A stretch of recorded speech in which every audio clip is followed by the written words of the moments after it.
What's up, everybody? Simon here. In this episode, we're going to go ahead and talk about how San Francisco got cleaned up in just a matter of days with APEC and Xi Jinping, the president of China, coming over, totally cleaning up the streets. Why hasn't this been done before? In this episode, we're going to get into it.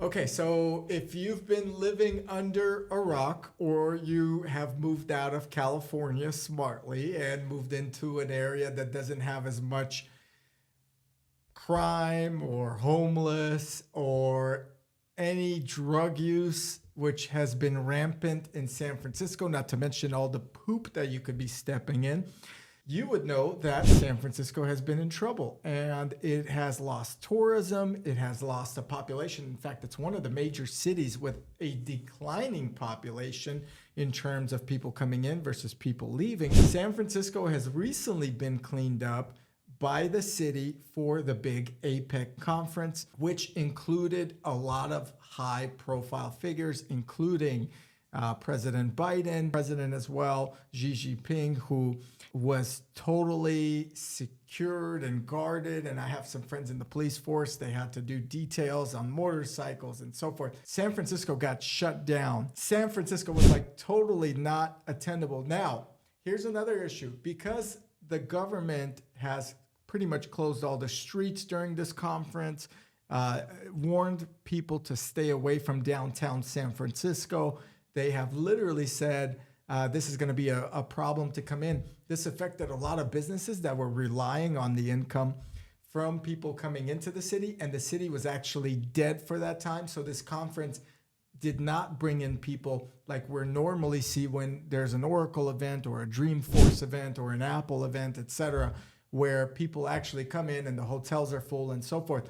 This conference was a ghost town. San Francisco was literally a ghost town. But what's really interesting, they put up these barriers. They put planters all over the place so there can't be any tent encampments.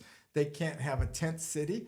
They literally put so many obstacles for homeless people to lay out on the street or make themselves a house or whatever it is, that it's pretty interesting. And on top of that, they did it in such a short period of time.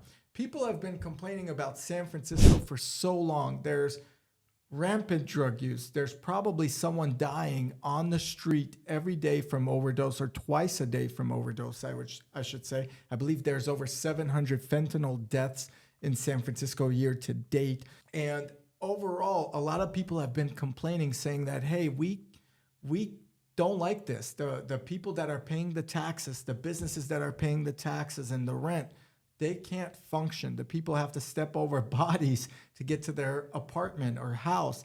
You can't walk your dog. I mean, there are people out there that own property they can't rent because it's just foul outside. No one wants to rent a place where drug dealers are actively selling drugs. Users look like zombies, and it's a mess. But they cleaned it all up for Xi Jinping to come in to do a week or so conference where the city was a ghost. What raises my question, or what now I am concerned about, is this going to go back to normal? So normal meaning, are they, after did this whole show of cleaning up for the president, are things just going to resume where homeless people are going to be allowed to sleep on the streets again? Is drug use going to be again in San Francisco coming right back better than ever? I mean, Gavin Newsom, the governor of California, probably a future presidential candidate from the Democratic Party, I don't know if he'll be president or not, literally said he's not going to lie to us. He's cleaned up the city for Xi Jinping to come. Folks say, oh, they're just cleaning up this place because all those fancy leaders are coming into town. That's true, because it's true. But it's also true for months and months and months prior to APEC, we've been having different conversations. So Newsom and staff have cleaned up the city for China, there were nothing but Chinese flags being flown around San Francisco. And overall, it seems like they have catered to China more than they have actually cleaned up for the residents or the people of San Francisco or the people of California. In fact, Newsom has been coming, has flown to China recently and played basketball, which I'm not sure what that was about. But as you see in this video, he had ran over a kid. It was a publicity stunt that went wrong. I think what's happening is Newsom is preparing for a presidential run because Biden may be too old for another term. Regardless, if you cleaned up the city and you admitted it, that you cleaned it up for the president, for the Chinese president, for every other president, prime minister out there, et cetera, coming to this APEC forum, why haven't you done that for the citizens of San Francisco? That's the big question.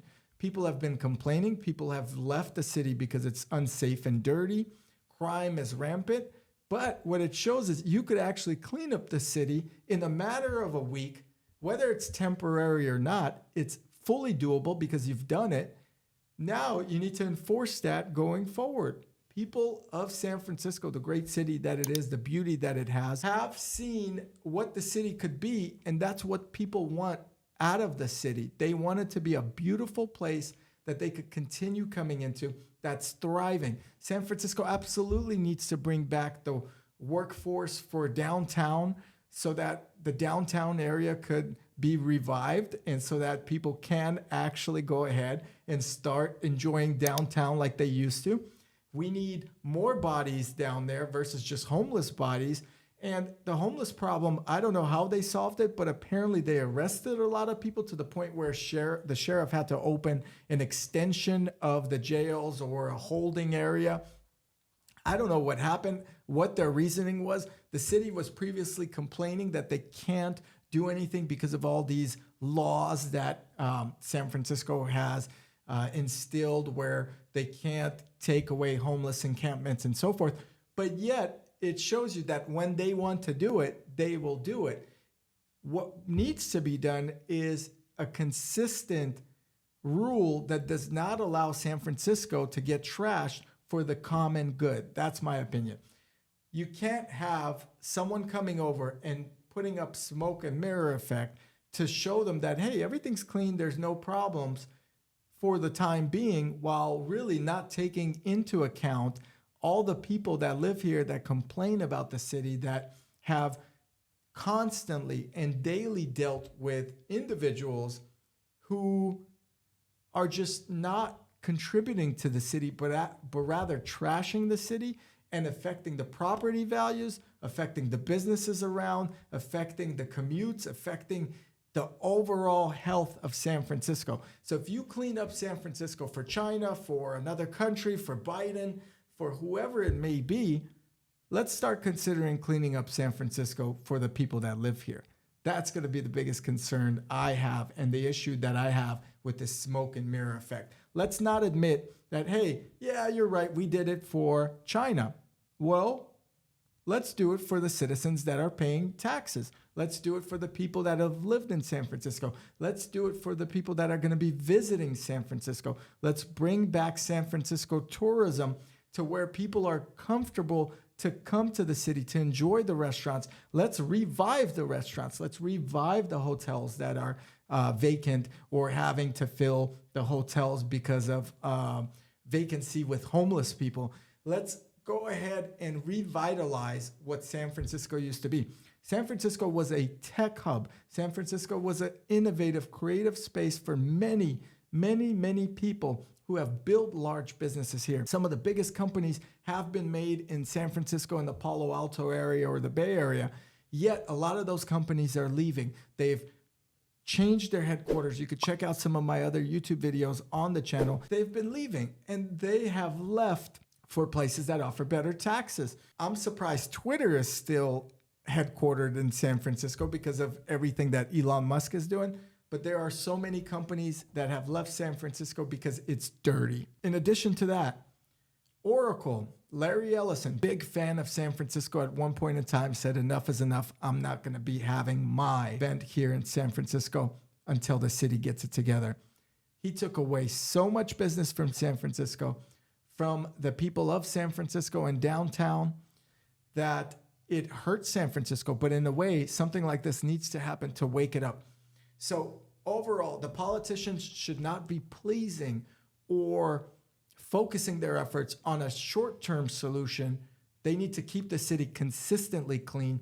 I sure hope that this incident with Xi Jinping coming here to San Francisco, Biden coming to San Francisco, taking over downtown, caging it up, having guards everywhere, having security everywhere, will change San Francisco for good, for the better, for the citizen of San Francisco and the nearby counties and cities, so that people could feel comfortable going downtown and shopping. People could feel comfortable going downtown and enjoying a birthday. People could have a comfortable, fun environment to just go out in the city, trouble and worry-free that they're going to be stepping on a needle, stepping on shit, getting attacked, getting robbed, or just having to dodge zombies. And these people are zombies. Overall, I sure hope this has been a learning experience for San Francisco, that something can get done.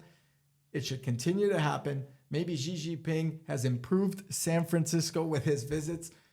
And I think it could be a positive, even though the negative is it was only done for him. In fact, there are some memes going out on Instagram of Xi Jinping in China staying another month, and San Francisco all of a sudden has flying cars and looks like the future again of just development and humanity improvement, because they've taken such a disgusting, dirty city that I've lived in over 30 years or around 30 years and turned it into one of the ugliest, nastiest cities that really took away what it has to offer, specifically in the Soma area, the Tenderloin, even along the Embarcadero downtown, with it being a ghost commercial town.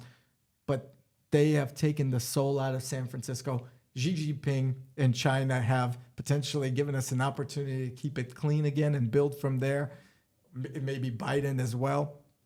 All I know is that the federal building around 7th and 8th Street a few weeks prior probably had one dead person a day laying there at that bus stop between 7th and 8th and Mission. And overall, now it's clean. In fact, it's so clean, I called my renting agent and I said, list the property back up that I own right by there. And I said, this is the time to show this property because it may be the best, most cleanest we'll ever see it in a while. If you guys are listening, comment below. Let me know if you think this cleanup of San Francisco is short-term, long-term, and if you would like to see Xi Jinping visit again, or Newsom and his team build on what they've cleaned up already and keep it consistent so that citizens of San Francisco, residents of the Bay Area, can finally enjoy what was once one of the most glorified cities out there. I hope you guys enjoyed this video. If you did, give me a like, subscribe to the channel, check out the Ideal Hour podcast where I have informative guests that talk about really cool topics that will add value to your daily life. The channel is linked below. I appreciate you watching. I'll catch you here in the next video.